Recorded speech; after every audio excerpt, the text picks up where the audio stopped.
I was reading the comments on a video recently, and a lot of people seem to be saying the same thing. This idea that, quote, we need to slow immigration because it's overwhelming the system. And I get why people feel that way. Because right now people are dealing with long ER wait times, expensive housing, and overcrowded classrooms.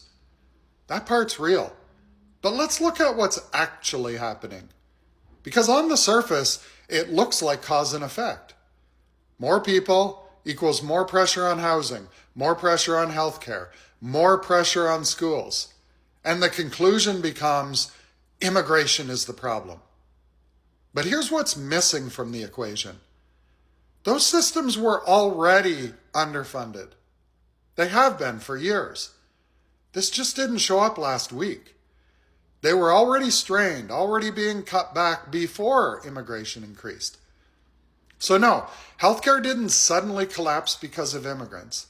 It's been systematically and strategically underfunded, short-staffed, and politically chipped away at for years. Same with housing, same with education. Immigration didn't suddenly break a fully funded, fully functioning, robust system. It merely exposed a system that was already breaking. And people are struggling right now. That part's real too. But when you're struggling, it seems a lot easier to blame the people you can see rather than the systems you can't. It's a lot easier to blame the others than admit you contributed to the problem. So let's look at those systems closely and how you may have contributed, because this is important.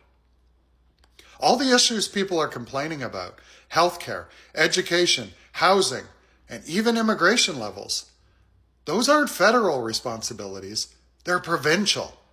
So when you hear someone say, this is because of the last 10 years of failed liberal leadership, yeah, that doesn't actually line up with how the system actually works.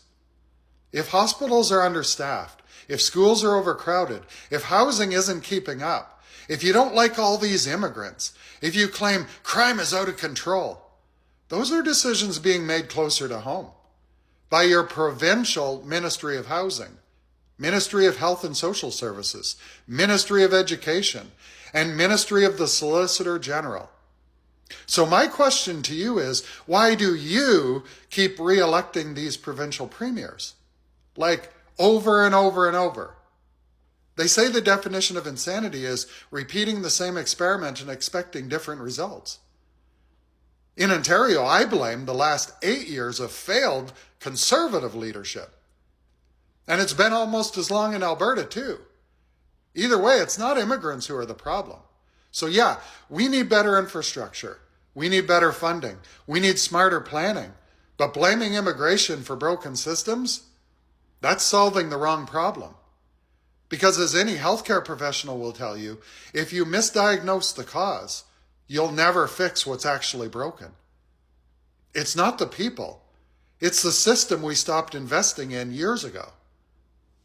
Peace out. And if you're not already following me, you should. It's going to be a ride.